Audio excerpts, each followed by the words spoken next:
A man is carried in with his skull broken open. The physician looks at the wound. Then he puts his fingers into it and holds them there, because he needs to know whether something underneath is moving. Then he writes. He writes whether the man can turn his head. He writes what the wound smells like. He writes whether the eyes are bloodshot, whether blood is coming from both nostrils and both ears, whether the neck has gone stiff, and at the end of all, that he has to commit himself, and he has exactly 3 sentences available to him, and he must pick one. An ailment which I will treat, an ailment with which I will contend, an ailment not to be treated. There is no fourth. 48 cases survive in this book, and every one of them lands on one of those 3, except a single case that lands on nothing at all. The copy we can read was written in Egypt in the 17th century before Christ.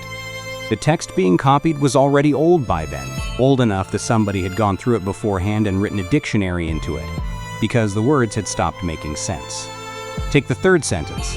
James Henry Breasted published the first full translation of this papyrus in 1930, and he stopped in the middle of his introduction to explain what the 3 formulas actually are. His explanation is the hinge the entire subject swings on. They are not prognoses, he wrote. They are not so much statements regarding the cases, as they are each the surgeon's declaration of his own future course of procedure. Set that beside the 3rd verdict and it changes shape. It does not say this man will die. It says, I will not treat this. That verdict is written 14 times. One of the 14 is a copying mistake, which Breasted identified and which we will come back to, so the honest number is 13. 13 out of 48. About a quarter of the treatise as it reaches us. 10 of those 13 men receive no treatment whatever. 3 receive what Breasted called slight alleviatory measures not expected to cure. Grease smeared on the wound, a place to sit, milk poured into the ears, and then the physician writes the case up anyway, all of it. The title, the examination, every finding, the whole record of a body failing under his hands. For a man he has just declined to help. Breasted's own explanation for why those 13 cases are in the book is that the author wanted them written down. He could not treat them, and he recorded them regardless. That is Breasted's reading, rather than the papyrus's own statement.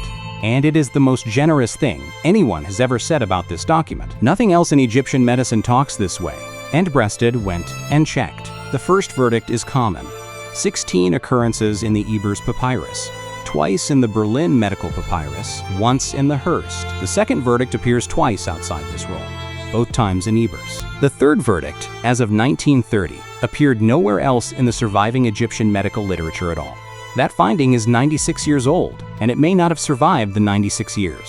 The modern Leipzig translation of one entry in Ebers ends, "You should not lay a hand on anything like this. This is a hopeless case." Whether that is the same formula in a different English coat is not something this account can settle. Hold the uniqueness as Breasted's position in 1930, not as a fact about the language. The roll was bought in Luxor in January of 1862. It was published in 1930. It received its next complete English translation in 2005. That is the whole modern history of the document that gets called the oldest surgical treatise in existence, 2 translations, 75 years apart. If you want to hear what a physician sounded like 3,500 years before anybody thought to call it science, hit subscribe now, because this channel reads the documents the documentaries never touch, and it does it every day. The buyer was an American named Edwin Smith. He was born in Connecticut in 1822, the year Champollion broke hieroglyphic, and Breasted points out the coincidence and calls it very fitting. Smith learned Egyptian in London and Paris while the science was still a quarter of a century old, which makes him, in Breasted's judgment, probably the first American to study the language properly. He lived at Luxor from 1858 to 1876. On the 20th of January 1862, he bought a papyrus roll from a dealer called Mustafa Aga. 2 months later, on the 17th of March, the same dealer sold him a second roll. The second roll was a fake.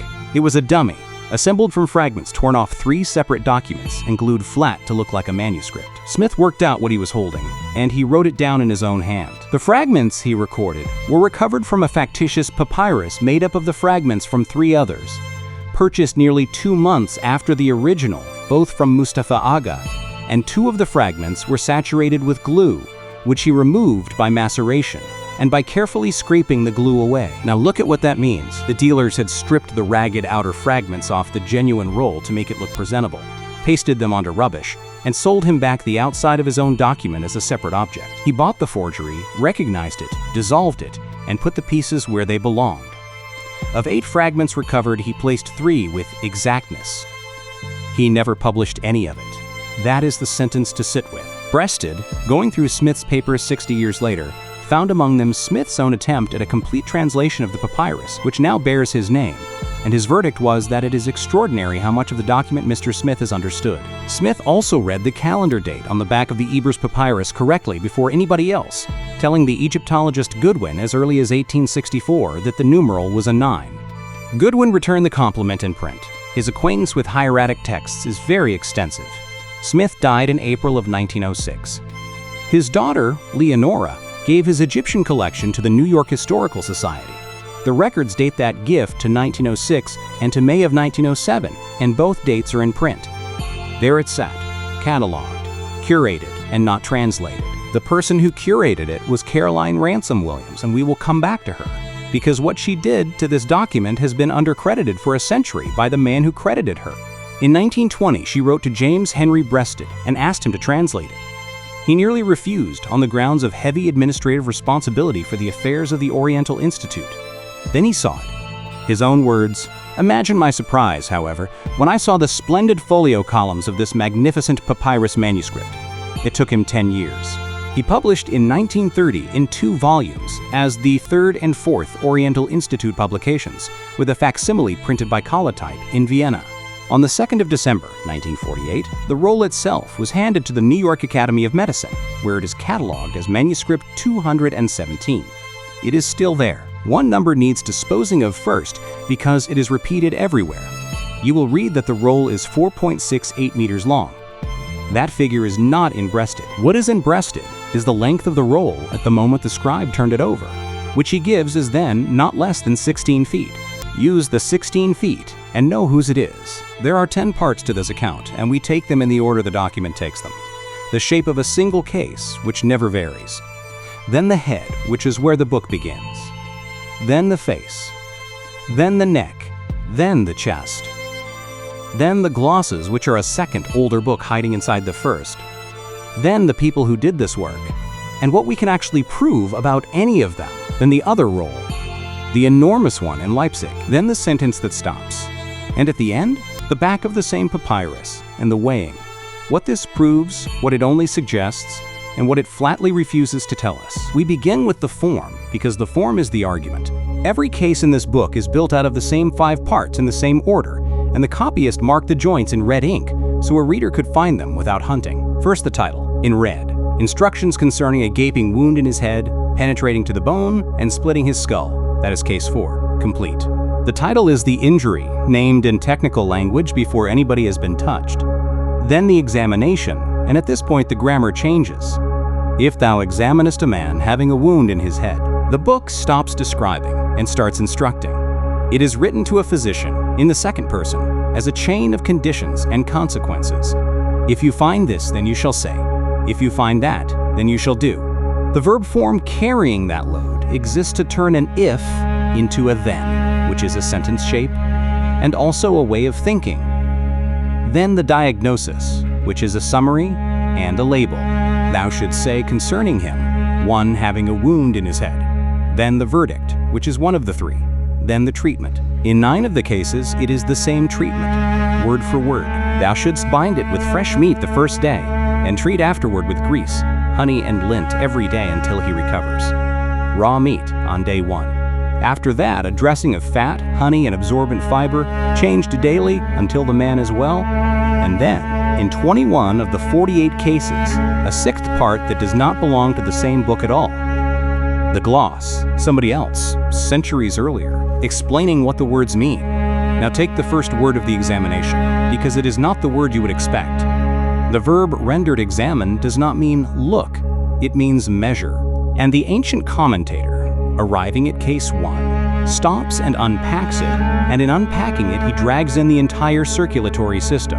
As for thou examinest a man, it means counting, like counting things with a bushel, or counting something with the fingers, in order to know the action of the heart. There are canals in it, the heart, to every member, Now, if the priests of Sekhmet or any physician put his hands or his fingers upon the head, upon the back of the head, upon the 2 hands, upon the pulse, upon the 2 feet, he measures to the heart, because its vessels are in the back of the head and in the pulse, and because its pulsation is in every vessel of every member. You will be told that this is the earliest recorded counting of the pulse in human history.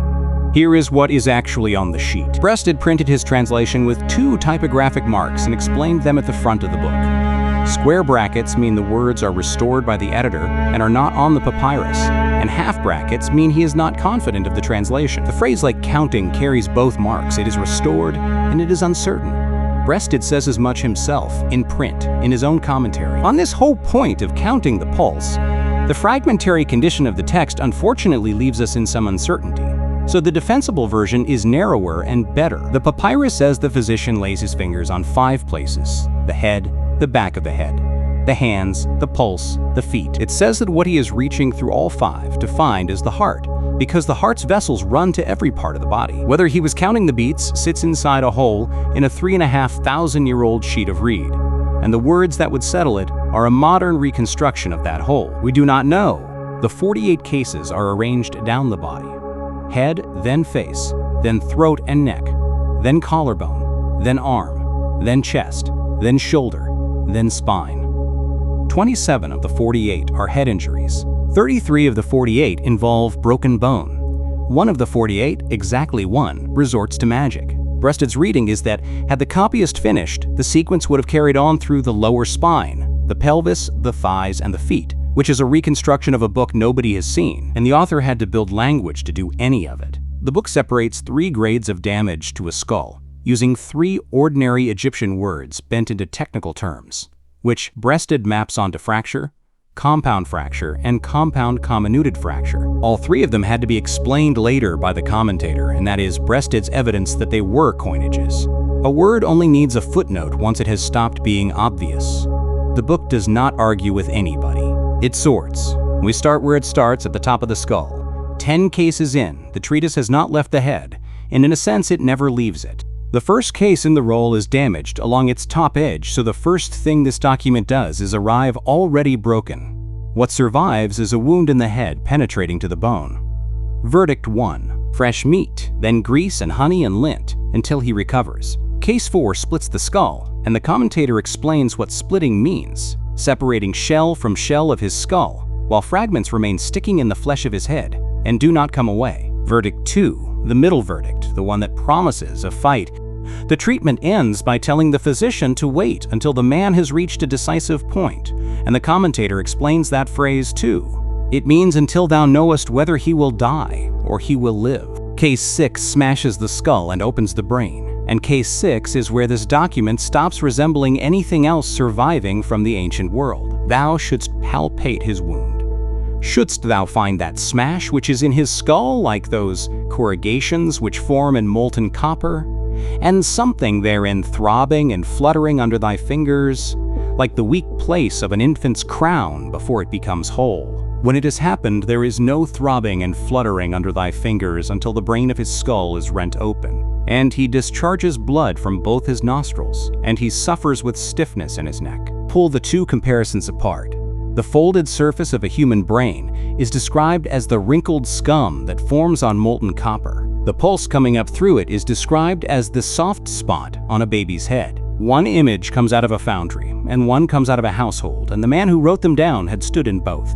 The commentator knew the copper line needed explaining, because by his day the trade detail had gone dead. As for those corrugations which form on molten copper, it means copper which the coppersmith pours off before it is forced into the mold, because of something foreign upon it like wrinkles. And then he gives up on precision and reaches for the nearest thing in the room. It is said, it is like ripples of pus. The gloss on the injury itself is 1 sentence long, and it contains 2 things nobody expects to find here. The smash is large, opening to the interior of his skull, to the membrane enveloping his brain, so that it breaks open his fluid in the interior of his head. The membrane enveloping the brain, the fluid inside the head, both described, neither explained. Nobody anywhere in this roll says what either one is for. Breasted's verdict on the passage. Here we see the word brain occurring for the first time in human speech, as far as it is known to us. Keep the whole of that sentence, including the last clause, because the last clause is carrying it. That is a claim about the earliest surviving written attestation known to one Egyptologist in 1930. It is not a claim that no human being had a word for brain before. Case 6 is verdict 3, not to be treated. And then the physician treats him. Thou shouldest anoint that wound with grease. Thou shalt not bind it. Thou shalt not apply 2 strips upon it, until thou knowest that he has reached a decisive point. Grease on the wound, no bandage, and then waiting beside the man for the thing the gloss defined, whether he will die or he will live. Case 7 is the longest case in the book, a wound perforating the sutures of the skull, and the commentator explains sutures as what is between shell and shell of his skull, and adds that the sutures are composed of hide, blood from both nostrils and both ears. The cord of his mandible is contracted. Verdict 2. An ailment with which I will contend. Then the case returns, days later, and describes something else entirely. His countenance is clammy with sweat. The ligaments of his neck are tense. His face is ruddy. The odor of the chest of his head is like the urine of sheep. His mouth is bound, and both his eyebrows are drawn, while his face is as if he wept. Modern clinicians read that cluster as tetanus, and the locked jaw and the drawn face have modern names. The papyrus does not call it tetanus. The papyrus gives it an Egyptian word that translators leave standing in the Egyptian. The retrospective diagnosis belongs to the readers and not to the text. Verdict 3. And once again, a treatment for a case just refused. A wooden brace padded with linen, put into the man's mouth. A drink made of fruit. And a posture, because he cannot lie flat. His treatment is sitting, placed between 2 supports of brick. Case 8 is the one you have already heard about. And it is the one that gets told wrong, including by the institution that owns the role. The title: Compound Comminuted Fracture of the Skull displaying no visible external injury. A blow has broken the bone, with the skin still closed over it. The examination: Thou findest that there is a swelling protruding on the outside of that smash which is in his skull, while his eye is askew because of it, on the side of him having that injury which is in his skull, and he walks shuffling with his soul, on the side of him having that injury which is in his skull. Count the repetition. Twice in one sentence, the identical phrase. On the side of him having that injury. The skewed eye and the dragging foot are on the same side as the broken bone. In 2005, the New York Academy of Medicine, which has held this papyrus since 1948, put out publicity for a museum exhibition stating that the Egyptian physician understood that paralysis on one side of the body could be caused by a brain affliction to the other. That is the crossed brain claim. Breasted's translation does not say it. Breasted's translation says the same side, twice, in one line. What Breasted claimed for himself is smaller, and it survives. The observation of effects on the lower limbs of injuries to the skull and brain, he wrote, noted by the ancient surgeon with constant reference to that side of the head which has been injured, shows an astonishingly early discernment of localization of function in the brain. That is the claim to hold, and it is more than enough. The surgeon recorded which side of the head was struck and which side of the body failed, deliberately, every time. He was tracking laterality. Whether he had the crossing right is a separate question, and the 1930 translation answers it against him. Whether a later translator revises that reading is a question this account could not close. So if you are told that the Egyptians discovered that the brain governs the opposite side of the body, ask which translation the claim came out of.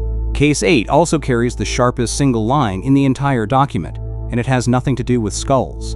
The commentator is explaining the phrase, something entering from outside, and he writes, it means the breath of an outside god or death, not the intrusion of something which his flesh engenders. A cause arriving from outside the body.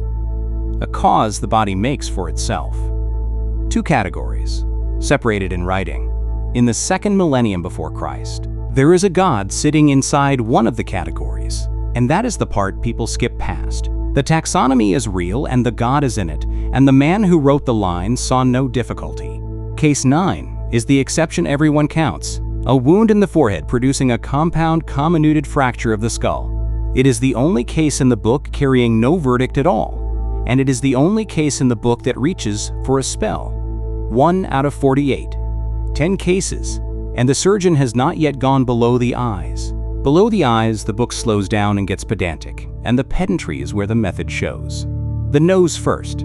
Case 11 is a broken nose, treatable. Case 12 is a break in the nasal bone. treatable. Case 14 is a flesh wound through into the nostril, treatable. Case 13 sits in the middle of them, and case 13 is a compound comminuted fracture in the side of the nose, and case 13 is an ailment not to be treated. Hold those four together, and the rule falls out of them. A bone that is broken can be handled.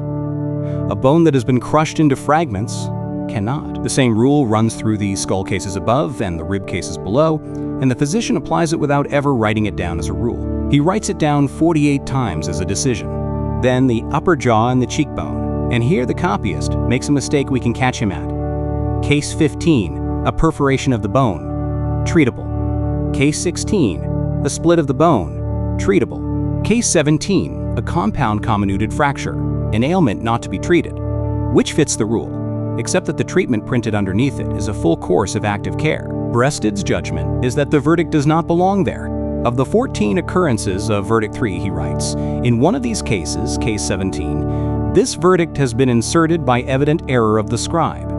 So the count of hopeless cases is 13 and not 14, and the 14th is a copyist in Egypt in the 17th century before Christ, whose eye jumped a line. Then the temple, case 18, soft tissue only, bone uninjured, treatable. Case 19, a perforation, treatable. Case 21, a split in the temporal bone, an ailment with which I will contend. Case 22, the same bone crushed, not to be treated. And case 20, a wound in the temple that perforates the bone. The examination begins in the usual way and then does something the rest of the book never does. It tells the physician to speak to the patient and then tells him what to watch for if the patient cannot answer. If thou ask of him concerning his malady, and he speak not to thee, while copious tears fall from both his eyes, so that he thrusts his hand often to his face, that he may wipe both his eyes with the back of his hand as a child does, and knows not that he does so. The man is crying and cannot say why. He keeps lifting his hand to his face. He wipes his eyes the way a small child wipes them, with the back of the hand, and he does not know that he is doing it. The diagnosis is one word rendered in English as speechless. The verdict is that this is an ailment not to be treated. And then, for a man he has refused, the physician is instructed to sit him up, soften his head with grease, and pour milk into both his ears. Medical historians cite this case as the earliest surviving reference to loss of speech after a head injury. And that citation carries the same qualifier as every other first in this subject. What is beyond argument is that somebody watched a head-injured man closely enough to notice that he had stopped knowing what his own hand was doing and thought it was worth the ink. The rest of the face is ordinary, and that is its value. A slit in the outer ear, treatable. A fractured lower jaw, not to be treated. A dislocated lower jaw, treatable, and the treatment is a pair of thumbs and a downward push, which is still roughly how it is done today. 27 cases in, and the book has still not reached the collarbone. The neck is where this document stops being impressive and starts being frightening. 6 cases. A gaping wound in the throat penetrating to the gullet, which the surgeon will contend with. A gaping wound in a cervical vertebra, which he will contend with. A sprain in the cervical vertebrae, which he will treat. And then 3 cases about what happens when the bone in the neck moves and the man stops working. Case 31 is a dislocation. Shouldst thou find him unconscious of his 2 arms and his 2 legs on account of it, while his phallus is erected on account of it, and urine drops from his member without his knowing it, his flesh has received wind, his 2 eyes are bloodshot. It is a dislocation of a vertebra of his neck extending to his backbone, which causes him to be unconscious of his 2 arms and his 2 legs. Every element in that sentence is a real consequence of a real injury, listed in the order a person standing in the room would notice them. The arms and legs are gone. There is a persistent erection. Urine is leaking, and the man does not know it, and the text says so twice, in the examination and again in the gloss, where the commentator spells it out. It means that urine drops from his phallus and cannot hold back for him. Then a distinction that nobody puts in a document by accident. The text says that if it is the middle vertebra of the neck that is gone, the consequence of the genitals is different again. He is separating outcomes by which bone in the neck has moved. He is describing levels. The verdict is an ailment not to be treated. Case 33 is worse and shorter.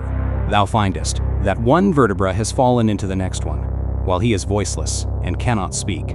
His falling head downward has caused that one vertebra crush into the next one. And shouldst thou find that he is unconscious of his 2 arms and his 2 legs because of it. An ailment not to be treated, his falling head downward. The mechanism is in the sentence. A man came down on the top of his head and drove his own weight through his own neck. And the surgeon, who cannot have known what a vertebral body is, has connected the fall to the crushing, to the silence, to the dead limbs, in that order, in one line. Clinicians have written peer-reviewed reappraisals of these 2 cases, and a neurosurgeon and colleagues argued in 2010 that the reasoning about spinal injury here still holds up against modern practice. Understand what that judgment is. It is a spinal surgeon's assessment of an English translation made in 1930. It is not a philological finding. The document cannot do anything for a crushed neck. What it can do is describe one so precisely that a surgeon reading it in the 21st century recognizes his own patient. We do not know what the man in case 31 was told. We know what was written down about him. Below the neck, the injuries get commoner, and the book gets more confident. 2 cases on the collarbone and 3 on the upper arm, all of them treatable except one open fracture that turns hopeless if the fever climbs. Case 34 carries the second copying error in the book, and it runs the opposite way to the first. The case has 2 verdicts, and the second one, as the roll has it, says an ailment which I will treat. Breasted prints it and marks it a scribal error, arguing that the third verdict belongs there. So one scribe condemned a case he should have treated and promised to treat a case he should have refused. Both slips are on the same roll. Then the chest, and the chest is where this book keeps its swellings. Case 39, tumors with prominent head in his breast, producing pus. The verdict is not one of the plain 3. It is an ailment which I will treat with the fire drill. Verdict and instrument welded into one sentence. The treatment is to burn them, and it ends on a line that shows the operator has done this before. Thou shouldst not prevent its opening of itself. Case 46 sits at the other end of the same street. An abscess with a prominent head on the breast, hot, with a head on it. An ailment which I will treat with cold applications. Between those 2 lies case 45, which is the passage everybody cites and almost everybody gets wrong. The title is Bulging Tumors on His Breast, the examination. Thou findest that swellings have spread over his breast. If thou puttest thy hand upon his breast upon these tumors, and thou findest them very cool, there being no fever at all therein when thy hand touches him. They have no granulation, they form no fluid.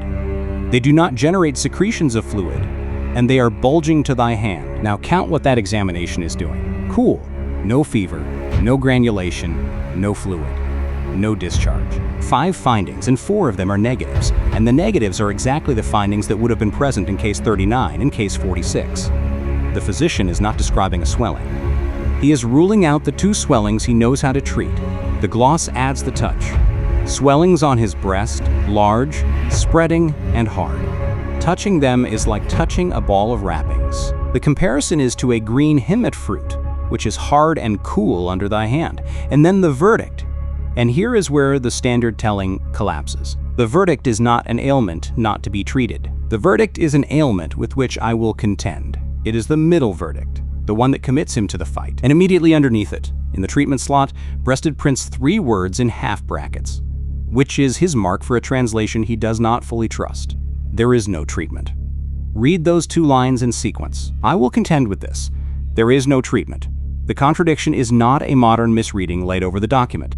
It is inside the document, on consecutive lines, and it is the most human thing in the roll. As for the modern label, the word rendered tumor is a general Egyptian word for a swelling, and calling this breast cancer is a diagnosis made in the last 2 centuries and posted backwards. Medical historians point out that the same terms could cover an abscess or a benign lump. What the passage contains is a differential, a mass that is hard, cool, spreading, and dry, set against the hot ones full of pus on either side of it. The label is ours. The differential is his. Case 47 is the last complete case in the book and the most elaborate. A gaping wound in the shoulder. The surgeon expects it to run in 2 stages, each with its own treatment. Then he writes an unfavorable version of the second stage and gives it verdict 2. Then 2 possible endings. One begins, if on the one hand thou shouldst find that man continuing to have fever. The other begins, if on the other hand his fever abates. The first puts the man on a normal diet, with no medicine. The second folds back into simple dressing until he recovers. Count the branches. 5. A single wound, tracked forward through 5 possible futures, each with its own instruction, written out in full. 47 cases, and the physician has managed to lose only 13 of them. Now go back to the 6th part of a case, the part that does not belong. 69 times in this roll, the text stops being a surgical manual and turns into a dictionary. A phrase is quoted back, the words "as for" introduce it, and then somebody explains what it means in easier language, the way you would explain a foreign term to a colleague who had never met it. Breasted's reason for the glosses is the reason on the page. It was found that the book was antiquated in its terms. Not a few words and expressions were evidently no longer wholly intelligible. Somebody sat down with a treatise that was already an heirloom, decided working physicians could no longer follow it, and went through it writing definitions. 69 of them, on 21 of the 48 cases. Breasted calls the result a little dictionary of early Egyptian medical terms, and dates it to the latter part of the Old Kingdom, probably not later than 2500 BC. So stack that up. A man writes a surgical treatise. Centuries later, a second man reads it, finds the language dead, and writes a glossary through it. Centuries after that, a third copies both together, as though they had always been one book. The roll that reaches New York in 1862 holds all 3, laminated, indistinguishable to anyone who does not know what to look for. 3 depths of the past inside one document, and the deepest layer is legible only because the middle layer could not read it. The best of the 69 is 4 words of Dead River language. At the end of certain cases, the treatise tells the physician to moor him at his mooring stakes. By the commentator's day, nobody knew what that meant, so he wrote it out. It means put him on his accustomed diet and do not administer to him any medicine. Tie the boat up, stop working on him, feed him normally and leave him alone. That is a clinical instruction hiding inside a boatman's idiom, and we have it only because it died. Had the phrase stayed current, nobody would have explained it, and we would be staring at 4 untranslatable words about mooring stakes with no idea that they meant withdraw treatment. The rest of the glossary is a catalog of a man building vocabulary out of the objects in front of him. The convolutions on the surface of the brain are the corrugations on metal slag. A segment of the skull is a turtle shell. A puncture in the cranium is a hole broken in the side of a pottery jar. The fork at the top of the jawbone is the claw of a 2-toed bird. The region behind the brow is the secret chamber, which is the term for the innermost room of a sanctuary. Breasted read the glosses as a historical layer, evidence of a text older than the language it survives in. James Allen, translating the papyrus again in 2005, reads them as working equipment, definitions for practitioners who needed archaic jargon to code it on the spot. The readings do not fight. They agree on the fact that matters, which is that by the time somebody wrote them, the treatise had already outlived its own words. The commentary is not a footnote to the book. It is proof of the book's age, which raises the question the roll never answers. Who were these people? The Egyptian word is SWNW, and every English rendering of it is a decision. Physician, doctor, surgeon. Richard Sullivan's study of the office, published in the Journal of the Royal Society of Medicine in 1996, is the reference for what the job was, and, more usefully, what it was not. And here is what gets edited out of the popular version. In the very gloss where this papyrus explains how to examine a patient, the practitioner it names is the priests of Sekhmet, or any physician, both, in one breath, doing the same procedure. In Bendix Ebel's 1937 English, the parallel passage in Ebers reads any surgeon, with the literal Egyptian in a bracket, and the literal Egyptian is Sekhmet priest. Elsewhere, Ebers lists 3 practitioners side by side: physicians, priests of Sekhmet, and the charmers of Serket, who handle scorpion and snake. Sekhmet is the lion goddess who sends plague. Her priests are in the diagnostic instructions. Nobody should be selling you a secular professional. The earliest man anyone attaches a name and a job to is hesy-re, an official under Djoser in the 3rd dynasty. Mariette and De Morgan found his mud brick tomb at Saqqara in 1861. Quibble re-excavated it between 1910 and 1912 and published the monograph. What came out of it were carved cedar panels, and the panels do something Egyptian art almost never does. They show the same man at 3 ages: young near the entrance, middle-aged further in, old in the chapel at the back, where the face has gone from smooth to lined and slack. His title is written Senjw, S-E-N-J-W, and this is where the honesty starts. The middle element can mean dentition. It can also mean ivory. The final element can mean physicians. It can also mean cutters. So the title reads either Great One of the Dentists or Great One of the Ivory Carvers. If it is the first, this man is the earliest named dentist in the world. If it is the second, he is a craftsman in a workshop with no connection to medicine at all. We do not know which. Everything downstream of him in the popular history of dentistry rests on a word that will not resolve. Then Pasechet, who is real and is usually described wrongly. Her titles are cut into a limestone false door, found in a mastaba at Giza, excavated by Salim Hassan around 1930. She is King's acquaintance. She is overseer of the funerary priests of the king's mother, and she is lady overseer of the female physicians, with the feminine ending sitting on the word for physician, which is the whole point. She is called the first woman doctor. Whether she practiced is not recorded anywhere. Her monument attests that she ran them, not that she was one. And assigning them to midwifery is a modern reconstruction. Even her family is solved. The tomb belongs to a man called Akhfetep, usually said to be her son, and no inscription confirms it. Strip out everything unproven, and what is left is stronger than the legend. In Old Kingdom Egypt, there was a body of women practicing medicine, and it was large enough and formal enough to need an administrator, and somebody was appointed, and her name was Pasechet. Now the other one. Search for the first woman physician in history, and you will be handed Merit Ptah, dated to around 2700 BC, printed on museum labels, repeated in textbooks, and honored with a crater on the surface of Venus. She did not exist. In 1938, an American medical historian named Kate Campbell Hurd Mead wrote her into the record, and the details of her life are nearly identical to Pasechet's, with the name and the tomb's location changed. Jakub Kwiecinski published the reconstruction in the Journal of the History of Medicine and Allied Sciences in 2019 and traced every step of the manufacture. A real woman with a real monument at Giza, and the field spent 80 years celebrating a copy of her under an invented name. The most specialized physician anyone can name is Hesy-re, an Old Kingdom palace official whose limestone false door came out of the Western Cemetery at Giza and now stands in the Vatican. Its titles published by Hermann Juncker in the 1920s. Hesy-re is palace physician and chief of the medical corps the court physicians were organized into. He is palace eye physician. He is palace physician of the belly. And he holds a title usually rendered shepherd of the anus. That last one gets quoted for the laugh, and it is where the caution goes. The word for physician is attached to the eye title and to the belly title. It is not attached to that one, which is the ground on which Egyptologists have questioned whether it denotes a clinical specialty at all, rather than a court office or a duty around the king's body. The shape of that dispute is solid.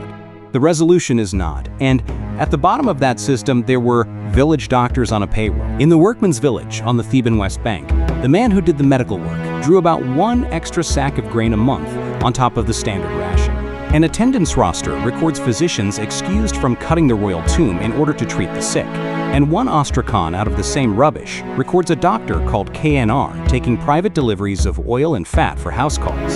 State salary, extra rations, time off work, and a side income in cooking fat. That is not a priesthood, and it is not a profession. It is both. And nobody there thought the two words needed separated. There is a second role, and it is enormous, and it passed through the same pair of hands. The Ebers Papyrus is 18.63 meters long and 30 centimeters high, and Leipzig University Library, which has owned it since 1873, took that measurement itself. Georg Ebers, who bought it, published the length as 20.23 meters and was wrong by more than 1.5 meters. It is made of 48 sheets pasted edge over edge, and it is now cut into 29 sections under glass, because that is what conservation does to a roll that long. The ancient scribe numbered his columns in red, up to 110. There are 108 columns. He skipped the numbers 28 and 29, and the text runs straight across the gap without missing a word. One proposal out of Leipzig is that he skipped deliberately, so that his last column would carry the number 110, which is the ideal lifespan in Egyptian literature. That is a hypothesis about a dead man's intention and should be carried as one. The entries inside are numbered too, by us. A Leipzig edition counts 879. Ebel's 1937 translation counts 877. The figure in general circulation is over 842. Nobody is disputing the object. They are disputing whether a recipe with 3 subparts is 1 entry or 3, now the part that closes a loop.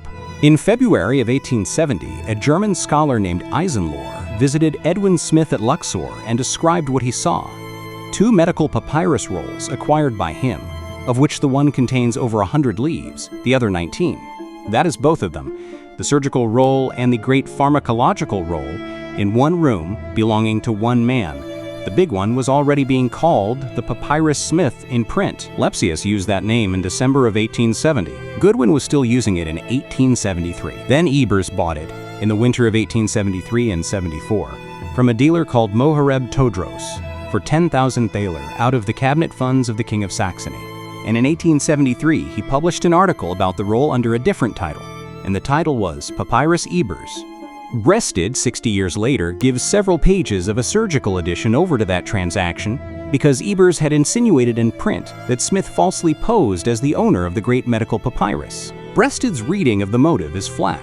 It was very necessary that the name of Edwin Smith be completely dissociated from it, and then the line nobody has improved on. I do not know of another example in the whole range of Egyptological studies in which a scholar has deliberately named an important papyrus after himself. As for where the roll came from, Ebers reported that the seller said it was found in a tomb in the Asasif, between the legs of a mummy. That sentence is in every popular account. Here is the rest of it, also from Ebers. The man who found it was already dead by the time of the purchase, and the tomb could not be identified. The mummy is a story a dealer told a buyer. Open the roll, and the first thing in it is not a remedy. It is a spell for drinking a remedy, and it stands at the very front, before anything else. The remedy comes. It comes, that which can expel an evil matter from my heart, from these my limbs. Strong is the magic, due to the remedy and vice versa. Have you recalled, then, that Horus and Seth were taken to the great hall of Heliopolis to take counsel over the testicles of Seth and the eye of Horus? Then he thrived again, like he had on earth. These words are to be recited while drinking a remedy. And then, in the same breath, this spell is truly outstanding, tested 1,000,000 times. Deep in the roll sits the section modern editors call the Book of the Heart. Its own title is Beginning of the Secret Book of the Physician, and its opening passage also appears, word for word, at the top of the Edwin Smith Papyrus, where Breasted judged it to read as the original. On that basis, he suggested that the ancient title of the surgical book was The Secret Book of the Physician, and then wrote immediately afterwards. And I do not regard it as wholly certain. The passage itself, in Ebel's English, when any physician, any surgeon, or any exorcist applies the hands or his fingers to the head, to the back of the head, to the hands, to the place of the stomach, to the arms, or to the feet, then he examines the heart, because all the limbs possess its vessels, that is, it speaks out of the vessels of every limb. The heart speaks out of the vessels of every limb. That is the entire physiology of ancient Egypt in 9 words. What follows is a census of vessels. 4 to the eyes, 4 to the ears, 6 to the arms, 6 to the legs, 4 to the liver, 2 to the bladder, and it is these, the text says, that supply urine. And the ears carry the strangest line in the book. The breath of life enters through the right ear. The breath of death enters through the left ear. Then, immediately underneath, the text says, another alternative explanation. It enters through the right shoulder, and the breath of death through the left shoulder. Look what that is. The book is preserving 2 incompatible accounts side by side without deciding between them, because both were in the sources it was copied from. That is a manuscript culture caught in the act. The second Heart book opens with a claim about its own provenance, something that was found in the writings at the feet of a statue of Anubis in Letopolis that was presented to His Majesty, the king of Upper and Lower Egypt, Eusebius. Eusebius is the Greek form of Den, a king of the first dynasty. So a manuscript copied around 1550 BC claims descent from a document found under a statue nearly 1,500 years earlier. They were doing the archaeology of their own medicine and dating their textbooks by how ancient they could make them sound. The next line states how many vessels lead to the heart. The manuscript says 12. Every modern edition prints 22 because a scholar named Schaeffer showed that 12 was a copying error, and Breasted repeats the correction. So the famous 22 vessels of Egyptian anatomy are an emendation. The papyrus itself says something else. And no, they did not find the circulation. Breasted settles it in a sentence that deserves to stand. There is no intimation that these supplies came back to the heart again, much less that they went through a process of oxygenation before being again discharged into the system. The heart is a junction. Things go out from it. Nothing is described coming back. The remedies themselves run on ox gall, malachite, human milk, honey, beer, and dung, and one of the ingredients does something a modern chemist would recognize. Copper salts kill bacteria. That is chemistry, and the Egyptians put copper on infected wounds constantly, and it will have done something. The reason they gave for it is nowhere in the papyrus, and no reader is entitled to supply one. The larger problem is worse and less discussed. Look at the Leipzig edition's own translations and count the asterisks, because the asterisk means reading uncertain, and it sits on a very large fraction of the drug names. In the contraceptive recipe, a paste of ground fruit and honey on a fiber pad, both the plant and the pad carry it. We know the dose, we know the preparation. We frequently do not know what the ingredient was.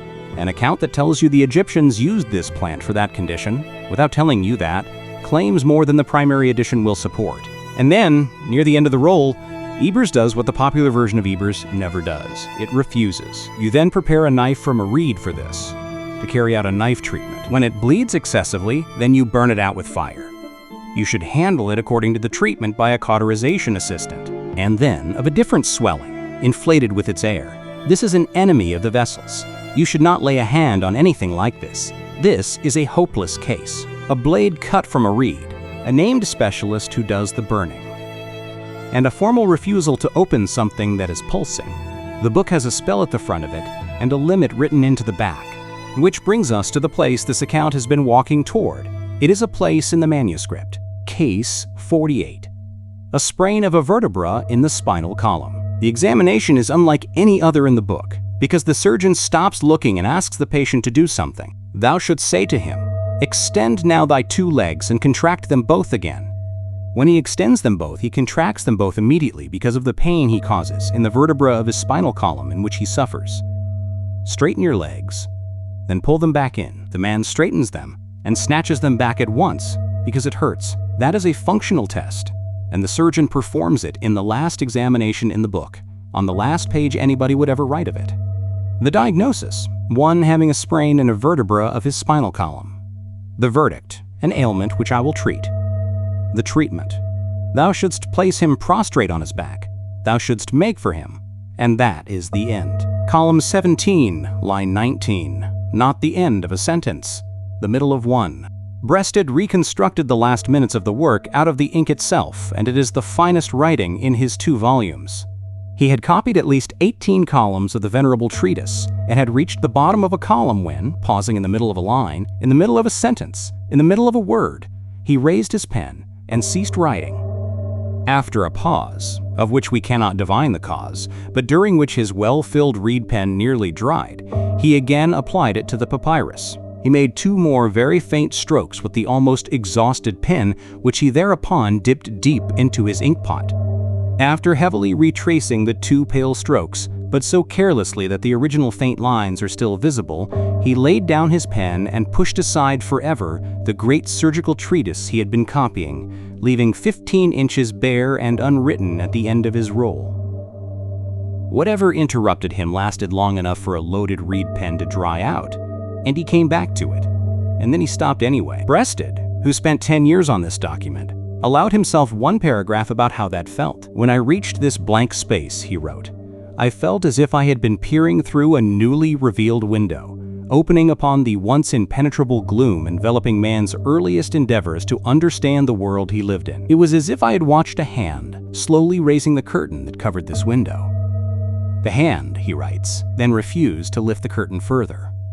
We do not know why he stopped. We do not even know what he thought he was making. Breasted lays out 3 possibilities and refuses to choose between them: a physician's handbook, a professor's lecture outlines, or a medical student's notebook. His picture of the roll's last ancient owner as a village quack who wore out the start of the scroll with daily use is his own storytelling, and he says so in the plainest terms a scholar has available. Our information on this point is not conclusive.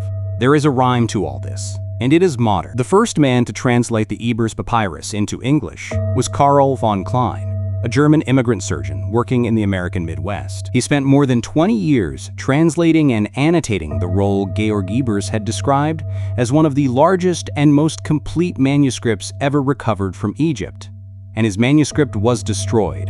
A study published in 2023 in the Journal of the Medical Library Association works through the forces that wrecked it. And there is a second rhyme, and this account owes it a debt. Read Breasted's own acknowledgement at the front of his edition. Dr. Caroline Ransom Williams, who first called my attention to this remarkable papyrus, was kind enough to compare my set of large-scale photographs with the original, and to add detailed red ink indications of the extent of the rubrics, thus making the photographs a sufficient record which enabled me to dispense with the original during most of the work on the text. She found it. She recognized what it was. She brought it to him. She then sat with the roll and the photographs side by side and marked every rubric in red by hand, and by his own admission he could not have worked from photographs without it. She is thanked in a paragraph. She is not on the title page. Neither is Edith Williams Ware, who by Breasted's own account verified all the references, checked the statistics, read the proofs, and compiled the Egyptian glossary and the indices. 2 women did the collation, the verification, and the apparatus of the book Breasted himself, called the world's oldest rational scientific treatise. The book has one name on the spine. He left 15 inches of clean papyrus at the end. Then the roll was turned over, and another blank was left at the start of the back, so that the 2 bodies of writing on this object are separated by about 78 centimeters of unused surface and by the thickness of the sheet between them. And then the back was filled in, 5 columns, 92 lines, 8 incantations against pest running for nearly 3 columns, and after them 5 recipes. A recipe for female troubles, a recipe for transforming the skin, a recipe for beautifying the face, and, at greater length than anything else on that side of the roll, a column and a half of preparation for transforming an old man into a youth. Breasted refuses the connection twice. These texts, he writes, have no internal connection whatever with the surgical treatise. They are, he writes, like stray and disconnected memoranda. His comparison is to the notes a modern reader scribbles on the flyleaf of a book. They form a magical hodgepodge, without plan or arrangement. And then, having thought about it further, a more grotesquely incoherent hodgepodge could hardly be conceived. The incantations are aimed at pest, and the bearers of pest are listed: malignant divinities, demons of disease, and the disembodied dead, male and female, human and animal. The pest travels on the wind, which Breasted calls the earliest occurrence of the belief in pest-laden winds. It has to be driven out of food, out of bedding, out of household articles. And one entire incantation is devoted to the unfortunate who has accidentally swallowed a fly. Now watch a scholar in 1930 do the thing this whole account is about. Having described the exorcism of contaminated bedding and food, he stops and warns his own reader off the obvious modern conclusion. The process, he writes, is so strikingly suggestive of the modern practice of disinfection that the reader should be warned against any such conclusion. The most rigorous clinical prose surviving from the ancient world is on the front of this object. Spells against the walking dead and a face cream are on the back of it. Nobody in Egypt appears to have found that odd.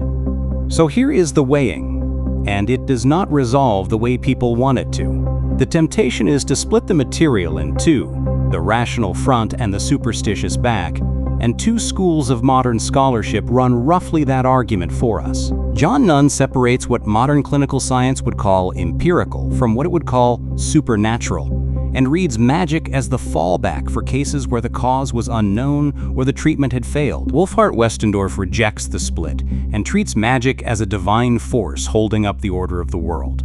The papyri come down on Westendorf's side, and they do it in one line. Magic is effective together with medicine. Medicine is effective together with magic. Look at the distribution before deciding anybody was hiding anything. 1 case out of 48 in the surgical treatise reaches for a spell. In Ebers, the spell is on the first page, and every remedy stands behind it. In the Cahoon Gynecological Papyrus, there are no written spells at all. 3 documents out of 1 tradition, 3 completely different quantities of magic, and no sign anywhere that anyone noticed a tension. The physician who wrote that a smashed skull opens the membrane over the brain is the same physician who wrote that the cause of an injury may be the breath of an outside god. Both sentences are in case 8. He put them in the same paragraph and saw no seam. Now the claims, because this subject is choked with them, and everyone below fails. Imhotep did not write this. The idea traces to Breasted, and Breasted disowns it in the sentence he raises it in. We may be permitted the conjecture, and it is pure conjecture. Imhotep's name appears nowhere in the document. His contemporary titles are Chancellor, Chief Sculptor, Administrator of the Great Palace, and High Priest of Heliopolis, and not one of them is medical. He was made a god of medicine more than 2,000 years after he lived. And the start of the roll, where a title and possibly an author's name would have stood, dropped off in tatters. The author's name was probably written down once, and it is gone.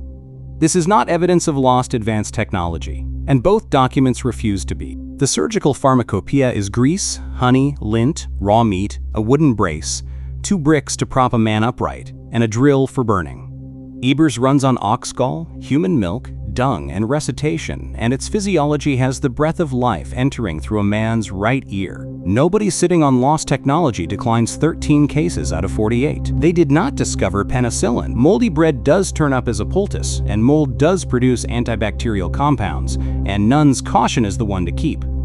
The practice grew out of trial and error, and the reasoning behind it was Egyptian rather than microbiological. Rot was believed to draw out rot. The oldest surgical instruments in the world were not found at Saqqara in 2006. A tomb of a physician named Carr was announced with copper implements described in the press that way. And Egyptologists who examined them identified them as the non-functional model tools standard in Old Kingdom elite burials. The relief at Kam Ombo is not a pharaonic toolkit either. It is Roman period equipment carved into a temple scene 1,500 years after these papyri were written. The iron pin in the mummy of Usermontu was put there after death, to reattach a leg. The famous Egyptian dental wire work was applied by embalmers to hold a dead man's teeth in place for the funeral, and a fair number of the photographs in circulation are 20th century replicas. And Breasted himself supplies the model for being wrong in public. On page 56 of his own book, he states that no exhumed Egyptian body shows trepanning. Then, on the 22nd of May 1929, the physical anthropologist Ailes Hrdlicka wrote to him describing a trepanned skull from one of the deep pits at Lisht. Breasted did not quietly delete the sentence. He printed the correction in his own addenda. Trepanning was known to the ancient Egyptians, but was apparently very rarely practiced. The retrospective diagnoses fail the same way. Case 45 gets called the first description of breast cancer. The Ebers passage about a heart shrouded in darkness gets called the first description of clinical depression. The word melancholic in that passage belongs to Ebel in 1937, with a question mark attached to it, and the modern Leipzig translation does not use it at all. A psychiatrist reading the same column called it the earliest written account of depressive disorder. Historians of medicine call it a somatic metaphor, inside a system where the heart is a physical organ full of vessels, heat, and blood. The objection is the same in both cases, and it is not fussiness. These texts record what is visible, a mass that is cool and hard, a heart described as dark. Modern diagnosis is built on cause and on tissue. You can hold the passage up as extraordinary and refuse the modern label in the same breath, and if you cannot, you are not reading the document, you are shopping in it. So 3 columns, and an honest account of this subject fills in all 3. What is established? The objects exist and have been measured. 48 cases, 17 columns, 377 lines on the front. 52 verdicts. 69 glosses across 21 cases. 1 case with no verdict and 1 case with a spell, and they are the same case. A roll of 18.5 meters in Leipzig. Bought in Luxor in 1862 and in 1873.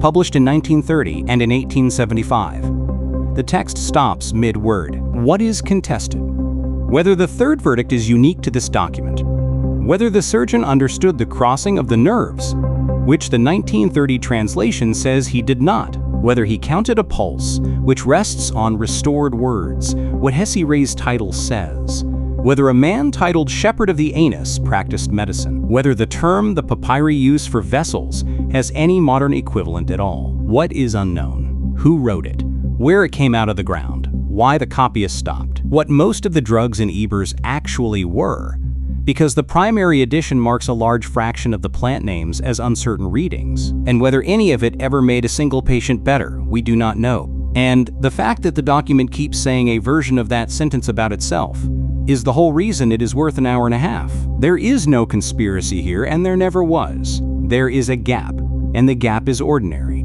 The surgical papyrus has been translated into English in full twice, 75 years apart. The most useful modern corrective to almost every claim made about Egyptian medicine sits in a British Museum Press book from 1996 that most of the people writing about it have never opened. One last correction, and it goes to Breasted. He first read the third verdict as self-protection, a physician declining a hopeless case to keep his reputation intact. Modern Egyptology rejects that, and so does the document, because of what happens after the refusal. The man with the crushed skull is anointed. The man who cannot speak is sat up and given milk. The man in the shoulder case is moored at his mooring stakes, fed normally and left alone. James Allen renders the formula as an ailment, regarding which I will take no action. Not, I will abandon him, I will not cut. 3,500 years before anybody wrote the words first, do no harm, an Egyptian surgeon built the same instruction into a triage formula and used it 13 times, 48 cases, 52 verdicts, 69 glosses written by a man explaining a dead colleague to a living one. 13 times, a physician wrote down that he could not help, and then wrote down everything he had seen anyway. The word brain is in this document, and nobody in it ever says what a brain is for. And at the bottom of the 17th column, on the 19th line, a man who had followed 48 cases down the length of a human body reached the base of the spine, set out the treatment for a patient lying face up on the ground, let his pen dry, picked it up again, made 2 strokes, went back over them badly, and put it down. Thou shouldst place him prostrate on his back, thou shouldst make for him. That is one document. There is one of these every day, so subscribe and you will not miss the next one.